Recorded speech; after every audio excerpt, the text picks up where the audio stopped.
Today was the first day of school in Seattle. Kind of. Nearly 50,000 students, they had to stay home from school because of a teachers union strike. In California, where they're experiencing a record heat wave, many classrooms, they don't have AC. Schools had to close early. Hot weather, not a surprise in California. All this COVID relief fund money lying around, and you couldn't put some air conditioning in a few of the classrooms. Now they're spending it on nonsense mostly. No wonder a new Gallup poll shows satisfaction with U.S. education is dropping faster than your 401k. Only 42% of Americans say they are completely satisfied or somewhat satisfied with K-12 education in the country, compared to 51% in 2019. Look what the pandemic did. It created an entire nation of skeptical parents. So when can the teachers union stop standing in the way of our kids' education? Let's meet tonight's magnificent man panel. We've got co-founder of Based Politics and Foundation for Economic Education Policy, where he serves as a correspondent. Brad Polumbo is here. Yeah. Host of the Aggressive Progressive podcast, former aide to Senator Chuck Schumer, Chris Hahn. He's asking for it. And 2020 Libertarian vice presidential candidate, chair of youarethepower.net. Look at that bald eagle. And there's a bird on the flag. It's Spike Cohen. Wonderful. Wow. Yeah, okay. that's okay. right. Yeah. It's wonderful to have you all. What are you talking about? Nothing yet. We'll get to you, hotshot. Okay. Brad, I want to start with you. You know, I think Betsy DeVos actually made a really good point.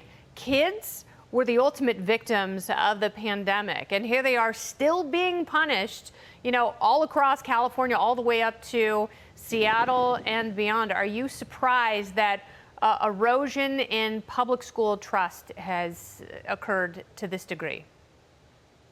No, I wish I could say that I was surprised, but after the last few years and the extent to which schools were closed, despite mountains of evidence that it was safe to reopen, European countries did far sooner, and the enormous harm that that had, and we're still doing this in some places, is just mind-boggling to me. But I wish I could say I was surprised that people aren't happy with the education that they're getting, but unfortunately, you know, I'm familiar with Econ 101, and when you have a monopoly on something, which in many parts of the country, there's a monopoly on education through public schools, it's really the only option in places with no school choice, well, they don't have to provide you with very good services. Imagine if you had a grocery store and there was only one in your state or in your area that you could go to. Yeah. Guess what? You're going to buy whatever they feel like giving you at whatever price they feel like giving it to you. That's basically the status quo of our school system. And so we need to bring in choice and market competition into this if we want people to actually have education that will satisfy them for their kids, which is pretty darn important. You know, you make a great point, because what would you rather have?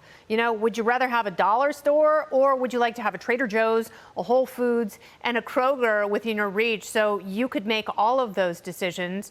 And, you know, Chris, to Brad's point, like there are food deserts in this country, there are also educational deserts. And in places like Seattle, where families want to get back to work, kids have to make up for their learning loss. But, you know, these teachers unions think that they can continue this stranglehold. Don't they realize they have exhausted their goodwill? Well, look, unions have a right to strike and to negotiate their fair wages. And parents who are unhappy with their school board elections are every year in every part of the country. And they are a small election that you can knock on doors and win if you're really motivated by it. I read that poll. Parents, for the most part, are satisfied with their schools. Most of the people who are unsatisfied don't have kids in school right now. So there's a lot of, look, I'm not saying education in this country is perfect, but we made a decision in this country to provide a public education to every child in America. We should be giving them that. They should be in school full time all the time. I get that. And I get things could get better. But, you know, this gloom and doom over our public education system, I think we have one of the finest public education systems in the world. It could be better. It will be better. Spike, I see you shaking your head. Do you disagree with that? Yeah, we have somewhere around premise?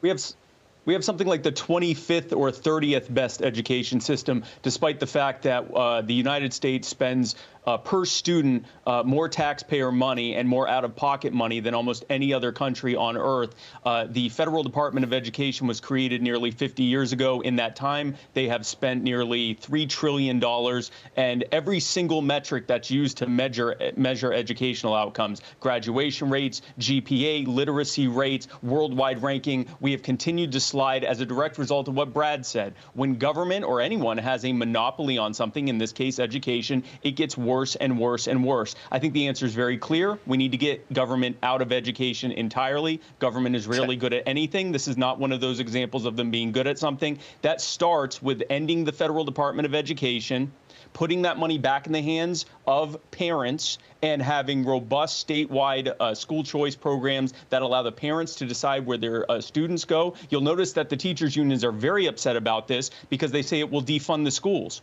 Why?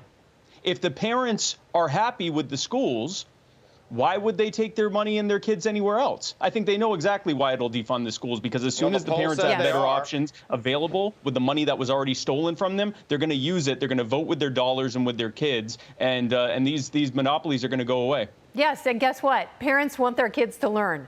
They don't want them to be filthy little urchins roaming the streets, picking pockets.